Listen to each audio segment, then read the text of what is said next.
இன்றைய தலைப்புச் செய்திகள். கோவிட் தடுப்பூசி ஏற்றியவர்களுக்கு வெளியான அதிர்ச்சி தகவல்.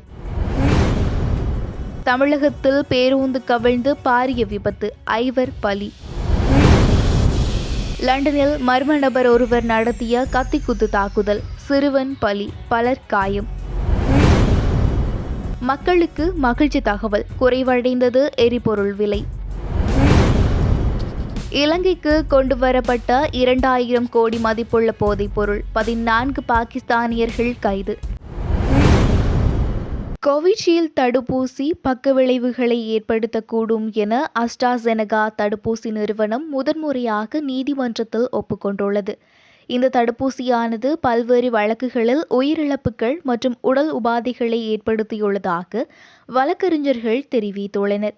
மேலும் இது சிலருக்கு குருதி உறைவு நோயை ஏற்படுத்தியுள்ளதோடு குருதிக்கலங்களின் எண்ணிக்கையினை குறைத்துள்ளதாகவும் கூறப்பட்டுள்ளது.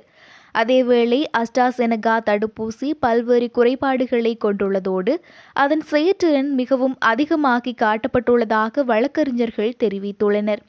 அஸ்ட்ராசெனகா தடுப்பூசி நிறுவனத்திற்கு எதிராக 51 வழக்குகள் பிரித்தானிய உயர்நீதிமன்றத்தில் தாக்கல் செய்யப்பட்டுள்ளதாகவும் 100 மில்லியன் யூரோ பெறுமதியான நஷ்டஈடு கோரப்பட்டுள்ளதாகவும் அறிய முடிகின்றது. இந்த நிலையில் தங்களின் தடுப்பூசியால் பாதிப்படைந்தவர்களுக்கு அனுதாபத்தை தெரிவிப்பதாக அஸ்ட்ராசெனகா நிறுவனம் தெரிவித்துள்ளது.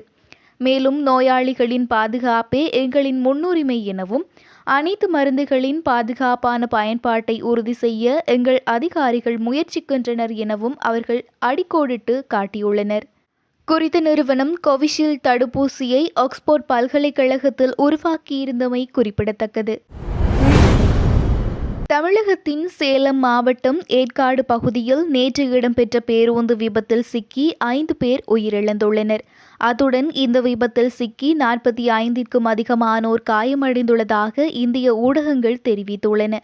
தமிழகத்தில் தொடரும் வெயில் காலம் காரணமாக வெயிலில் இருந்து தப்பிக்க ஊட்டி, கொடைக்கானல், ஏற்காடு உள்ளிட்ட இடங்களுக்கு பலர் சுற்றுலா பயணங்களை மேற்கொண்டு வருகின்றனர்.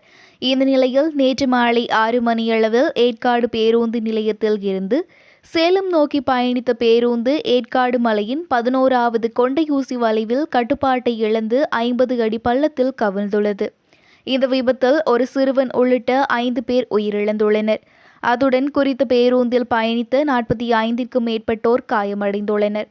காயமடைந்தவர்கள் சேலம் அரசு மருத்துவமனையில் அனுமதிக்கப்பட்டுள்ளதோடு அவர்களுக்கு அவசர சிகிச்சைகள் வழங்கப்பட்டு வருவதாக தெரிவிக்கப்பட்டுள்ளது.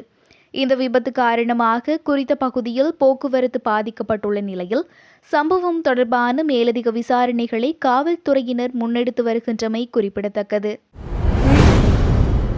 லண்டனில் மர்ம நபரால் மேற்கொள்ளப்பட்ட கத்திக்குத்து தாக்குதலில் 13 வயது சிறுவன் உயிரிழந்துள்ளதுடன் காவல்துறை அதிகாரிகள் உட்பட 4 காயமடைந்துள்ளதாக தெரிவிக்கப்படுகின்றது. இச்சம்பவமானது நேற்று காலை லண்டனில் உள்ள சுரங்க தொடருந்து நிலையத்திற்கு அருகே இடம்பெற்றுள்ளது. இதன்போது 36 வயதான சந்தேக நபர் ஒருவர் கைது செய்யப்பட்டுள்ளார். கைது செய்யப்பட்ட சந்தேக நபர் மனரீதியில் பாதிக்கப்பட்டவர் என காவல்துறையினரின் விசாரணைகளில் தெரியவந்துள்ளது. குறித்த சம்பவம் தொடர்பில் காவல்துறையினர் மேலதிக விசாரணைகளை ஆரம்பித்துள்ளதாக தெரிவிக்கப்படுகின்றது. மேலும் இச்சம்பவத்தை அடுத்து இல்ஃபோர்ட்டில் உள்ள சுரங்க தொடருந்து நிலையம் மூடப்பட்டுள்ளதாக தெரிவிக்கப்படுகின்றது. மாதாந்த எரிபொருள் விலை சூத்திரத்தின்படி நேற்று நள்ளிரவு முதல் எரிபொருள் விலைகள் குறைக்கப்பட்டுள்ளதாக இலங்கை பெட்ரோலிய கூட்டுத்தாபனம் தெரிவித்துள்ளது. இதன்படி 92 ரக ஒக்டைன் பெட்ரோல் லீட்டர் ஒன்றின் விலை 3 ரூபாவால் குறைந்து புதிய விலை 368 ரூபாவாகும். அதேபோன்று 95 ரக ஒக்டைன் பெட்ரோல் லீட்டர் ஒன்றின் விலை 20 ரூபாவாக குறைந்து அதன் புதிய விலை 420 ரூபாவாகும். லங்கா ஆட்டோ டீசல் 1 லிட்டரின் விலை 30 ரூபாவால் குறைந்து அதன் புதிய விலை 333 ரூபாவாகும். லங்கா சூப்பர் டீசல் 1 லிட்டரின் விலை 9 ரூபாவால் குறைந்து அதன் புதிய விலை 377 ரூபாவாகும். மண்ணெண்ணெய் 30 ரூபாவால் குறைந்து அதன் புதிய விலை 215 ரூபாவாகும்.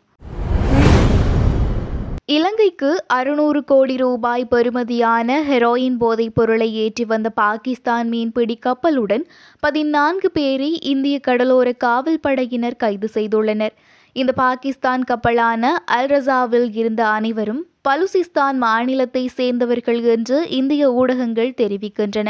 இந்த கப்பலில் 78 பொதிகளில் 86 கிலோ ஹெராயின் அடைக்கப்பட்டிருந்ததுடன் போதைப் பொருளின் பெறுமதி இலங்கை நாணயத்தில் 2000 கோடிக்கும் அதிகம் என்றும் தெரிவிக்கப்படுகின்றது.